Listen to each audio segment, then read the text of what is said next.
Ya oke guys, bagaimana gue ya karena data gue bisa bohong ya. Oke, hari ini Selasa ya, tanggal 25 Februari 2025. Ya segitu ya termasuk crash keras lah hari ini. Ya, ya turun 2,2% nih ya. Crash ya hari ini. Ya ada sedikit kenaikan dikit sih ya, tapi ini termasuk jatuh. Ya, hal ini dipicu oleh tiba-tiba Morgan Stanley itu ngasih pangkas rating sahamnya jadi underweight. Intinya ditebar fear lah sama Morgan Stanley sehingga asing pada keluar cukup gede itu ya seperti itu. Ya hari ini yang mau gue bahas soal ini dan antara dan juga laba Bank BMRI yang naik 5%. Jadi gue akan bahas secara fair semuanya ya. Jadi oke, sebelumnya oke kita bahas JP Morgan Stanley dulu. Dia ngomong bahwa pangkas rating sahamnya jadi underweight. Ya, betul, daya beli kita juga lagi melemah, tapi nggak nggak sampai nggak sampai kayak 98 seperti itulah. Ya, belum ya. Ya jadi ya dia pangkas pun ada motivasi. Dulu dia juga pernah sering pangkas-pangkas gini nanti juga dijengerok seperti itu. Jadi lu harus tetap paham namanya ajaran bahwa buy on bad news. Ya, buy on bad news. Ya tadi juga kebetulan gue dapat rezeki gitu kan. Jadi yang tadinya biasa kalau di kondisi normal ya lu 10 juta itu BRI kan waktu 6.400 ya. Nah, kalau BRI di harga 6.400 lu 10 juta lu cuma dapat 15 lot ya. Waktu harga BRI. Sekarang kan ada 3.800 lu jadi dapat 26 lot. Ya, kalau bagi gue ini sesuatu yang lagi murah seperti itu ya. Tapi kan ada orang yang bilang, wah, John ini mah kita harus segera cabut dari Indonesia. Ya silahkan, seperti itu. Tapi kalau gue tetap masuk. Kenapa? Karena perbankan itu di backup sama BI. Memang situasi ini loh analisa ya. Memang daya beli melemah ya paling aman ya pertama perbankan. Kemarin auto udah rilis ya naik dikit ya. Karena dia spare part ya, spare part. Ya mungkin gini juga karena orang kan daya beli melemah lebih memilih untuk dari timbang gue beli mobil motor baru lebih baik yang ada aja, yang ada kita beli spare partnya aja, lebih cenderung situ. Jadi masih agak sedikit bertahan kelihatan auto ya. Ya tapi gue nanti lihat lagi lah kayak SI dan yang lainnya. Oke. Nah 10 juta dapat segini ya. Kalau misalnya 1.200.000 duit lo gitu ya, lo bisa dapat 3 lot ya. Kalau di harga 6.400 1.200.000 nggak dapat. BRI lu cuma dapat eh 1,8 lot ya, 1 lot doang. Nah seperti itu. Justru buy lah pas lagi merah banget John jatuh. Betul nggak bisa asal buy juga. Betul John. Wah, nanti kayak Unilever dong John. Gini gini gini ya. Gini loh. Bedakan Unilever dan BBRI atau Bank Mandiri perbankan. Perbankan itu di backup sama BI John. Apapun Indonesia ini mau hancur, pertama kali di backup sama BI itu, ya itu adalah perbankan. Unilever di backup BI enggak. Jadi lu menyamakan dua case yang beda seperti itu. Ya, betul ya. Makanya gua akan jawab katakan seobjektif mungkin, senetral mungkin gitu ya. Ya, betul juga. Ya betul kalau ditanya apakah daya beli kita melemah? Of course, yes. Ya, data menunjukkan seperti itu. Tapi kalau sampai di level 98 ya no ya I don't think so. Tapi memang kalau terus-menerus semua rakyat dipajakin ya lama-lama bisa kayak begitu gitu loh. Makanya gue bingung di atas tuh pikirannya kemana nggak ngerti gue ya itu seperti itu ya. Nah jadi ini ya John kalau menurut gue ini lebih ke arah tebar fir aja dari Morgan Stanley kalau menurut gue. Kenapa? Karena laba BMRI Januari ada kabar gembira nih naik 5% ya. Naik John ya. Hmm, mana sih? Kita buka berita. Ini kabar gembira nih ya. Januari tunggu. Naik 5%-an ya. Ya, segini tuh. Noh. Udah keluar berita baru nih ya. Jadi naik sekitar 5%. Ya dia dapat 4 triliun ya. Jadi potensi tembus sampai Januari ya mirip-mirip lah 5%. Jadi kalau dividen lo nanti Bank Mandiri misalnya tahun ini 350 ya, oke. BMR. Kalau lo nanya gue 5% bagus nggak? Sebenarnya kurang ya, tapi karena daya beli yang sangat melemah John, jadi 5% udah hebat banget. Nah, biasanya kalau bank, BCA kan kemarin juga 5% ya. Biasanya kalau bank Big Bank itu cuma 5% atau 3%, biasanya sektor-sektor lain juga lebih parah, bisa minus seperti itu. Ya makanya gue bilang paling aman tuh di kondisi berbau-bau deflasi begini, daya beli melemah itu memang di Big Bank. Lalu gue bilang begitu ya. Nah, misalnya nanti BMRI kan bagi dividen 350 ya. Lu di harga sekarang dapat berapa nih? 4870. Lu dapat yield sorry sorry 4870. Hmm. Ya 7,2% ya Bank Mandiri di harga sekarang kemungkinan dividennya. Nah, kalau dia naik 5% tahun ini maka dividen tahun depan di 2026 itu berpotensi tembus kalau 5% ya. Jadi 370 John. Ya, 370 ya lama-lama makin naik gitu ya. 370 ya di harga sekarang ya jadi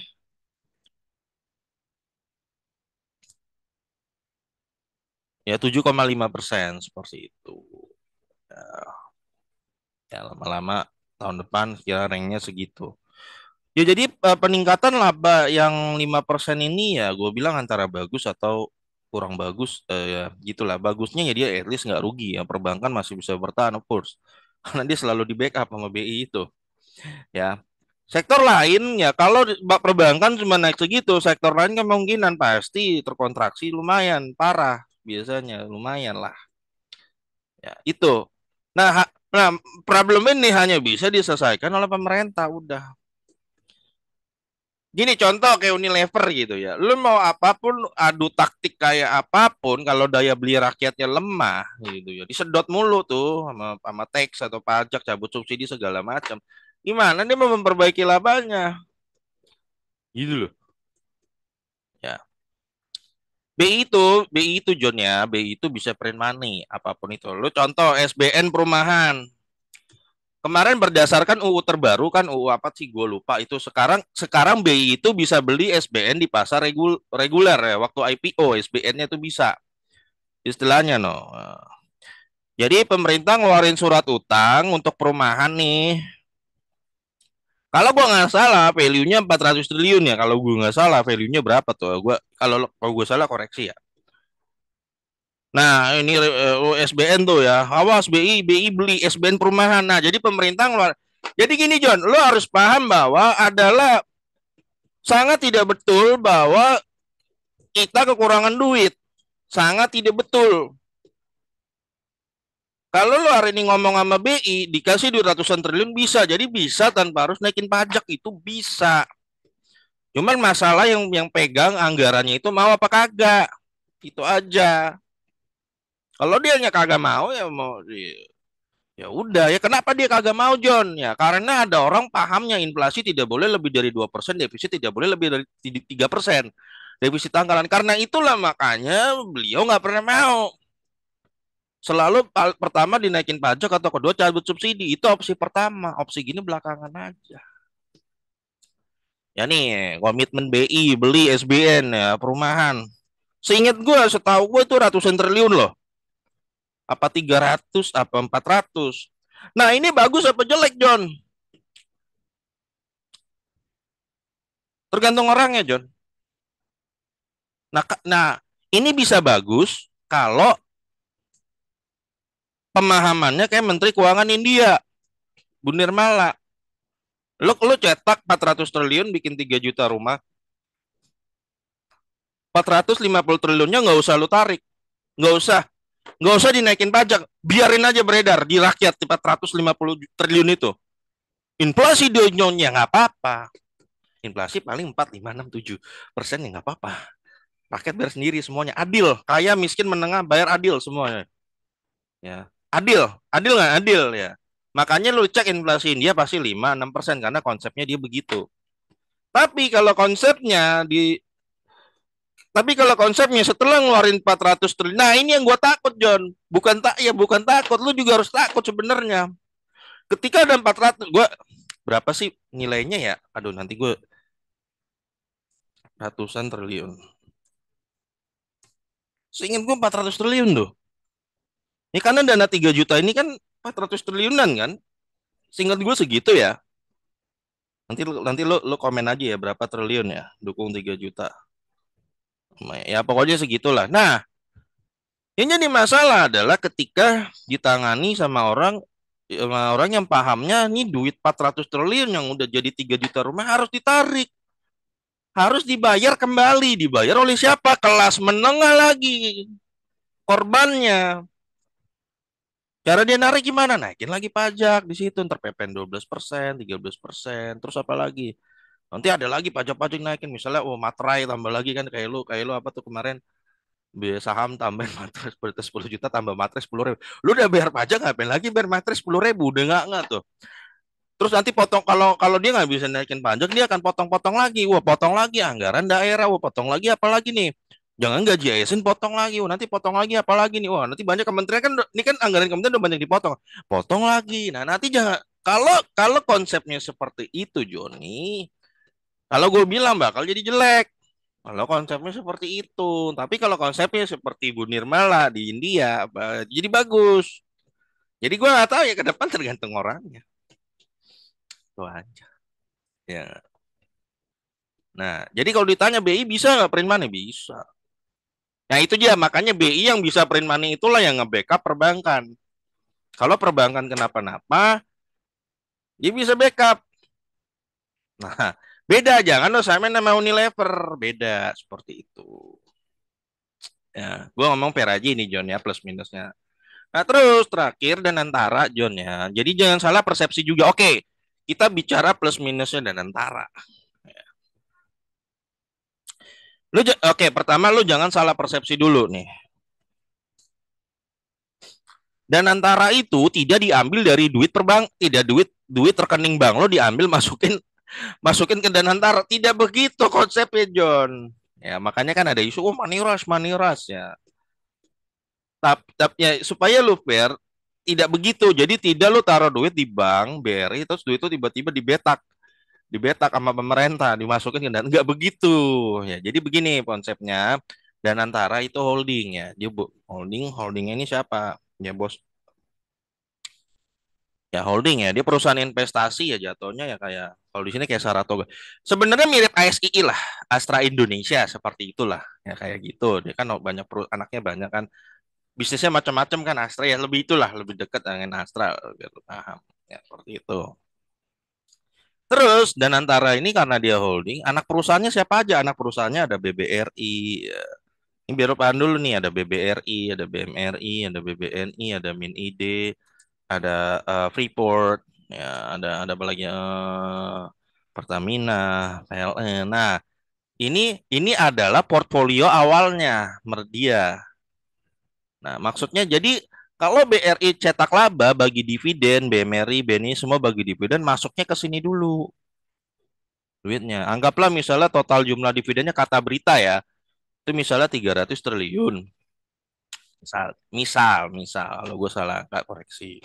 Misal 300 triliun yang dulunya langsung masuk ke negara, dia masuk ke Danantara dulu. 300 triliunnya masuk sini dulu, Joni ya. Nah, dari 300 triliun inilah baru sih. Jadi bukan dari ini, John, bukan dari tabungan lo disedot, dibetak sama pemerintah. Oh, tabungan lo gue tarik nih masuk Danantara nggak begitu, nggak begitu ya. Nggak begitu. Ini hasil keuntungan mereka setahun masuk sini jadi dividen 300. Nah, 300 triliun ini nanti diatur sama Danantara. Misalnya 150 triliunnya buat negara, ya. Terus 150 triliun lagi dia invest. Nah, ya. Ini konsepnya bagus, tapi inget John, namanya sebuah konsep sebagus apapun kalau ditangani nama tikus susah. Konsepnya maksudnya bagus. Ya, ini kan 150 triliun nanti dikasih ke negara dong. Ya. Nah, 150 triliun lagi dia invest. Investnya bisa di mana aja. Tapi kalau gue lihat kalau kalau kita lihat dari Temasek punya cara tuh dia investnya di perusahaan-perusahaan misalnya di Amerika dan Cina seperti itu ya. Ya, tapi kalau gua ngelihat dari visinya Pak Presiden itu kelihatan lebih fokus ke dalam negeri. Misalnya diinvest untuk pembangkit apa, pembangkit itu. Ya nggak masalah asal benar dibuktikan bahwa proyek itu menguntungkan dan nanti menghasilkan dividen. Ya, misalnya dibangun pembangkit listrik dan menguntungkan dan masuk ke negara. Ingat John, investasi apapun harus ada rupa dalam bentuk dividen, apalagi duit gede. Nah, yang ditakutkan orang, betul John, 150 triliun nanti diinvest ke startup apa gitu loh, nggak jelas. Diinvest ke Goto gitu kan. Kayak Telkom invest ke Goto ya, dividen nggak pernah bagi itu, gue nggak tahu keuntungan. Tapi kan dibilang untung. Nah, takutnya gini loh John. Takutnya itu selalu dikasih narasi, oh kita untung kok invest di sini, tapi nggak pernah ada wujud cash yang balik. Gitu loh, cuman untung-untung doang, narasinya untung tapi nggak pernah ada wujud cash dalam rupa dividen yang masuk. Nah, itu yang ditakutkan. Ditakutkan ini jadi korupsi. Itu ya. Tapi betul kalau dijalankan dengan sangat baik, ya negara nanti bisa dapat penghasilan. Ya, penghasilan dari sini. Nah, tetap John, sebuah program kita harus cek indikator keberhasilannya apa. Harus ada. Indikator keberhasilannya adalah John, ketika nanti misalnya ini makin besar dan ternyata dia setiap setiap tahun dan antara kebagian dividen misalnya sampai tembus 700 triliun misalnya dalam 5 tahun, maka pemerintah tidak lagi tergantung sama pajak. Nah, gitu. Nah, indikatornya apa? Lu tinggal lihat 5 tahun lagi, ini makin sering naikin pajak apa kagak? Kalau makin sering naikin pajak, ya buat apa lu bikin Danantara? Gitu. Berarti Danantara lu gagal. Seperti itu. Tapi kalau ternyata 5 tahun kemudian, oh ternyata makin kita pajak diturunin, wah lihat dong dan antara kita berhasil nih, nggak perlu pajak kan, nggak perlu pajak kita malah bisa turunin gara-gara dan antara berarti berhasil. Nah itu standarnya berhasil atau kagak ya. Jangan sampai kita menebar-nebar narasi bahwa ini bagus, ini bagus, ini bagus, tapi pajak terus. Nah contoh lo hari ini diindoktrinasi tanpa pajak, you tidak bisa ada pembangunan, bangun jalan, rakyat tidak mungkin sejahtera. Pajak naik terus tiap tahun, tapi pertumbuhan ekonomi lu turun terus sampai deflasi. Terus katanya dengan lu menaikkan pajak, pertumbuhan ekonomi meledak. Yang tadi, yang ada faktanya malah makin nyusut. Berarti jangan-jangan lu nggak bener. Jangan dikasih janji mulu, gitu loh. Harus ada standar yang jelas. Nah, contoh, ayo, ayo dengan kita bayar pajak, misalnya gini. Dan kita bayar pajak makin naik nih, nanti dipakai negara bisa kesejahteraan loh. Nggak taunya jadilah aplikasi namanya Cortex. Yang udah dikritik oleh banyak ahli IT di Indonesia, itu nggak mungkin, 1,3 triliun. Dan sekarang masih ngadet sampai sekarang tanggung jawabnya di mana? Nggak ada, John, lari. Seperti itu loh. Ini maksud gua, ya tapi lo spare juga dan antara nggak mungkin kelihatan dalam 1 2 tahun, of course. Tahun ketiga kelihatan dikit lah. Tapi kalau udah tahun keempat, kelima, kalau menurut gua harusnya udah ada yang bisa dipetik. Buahnya udah bisa dipetik.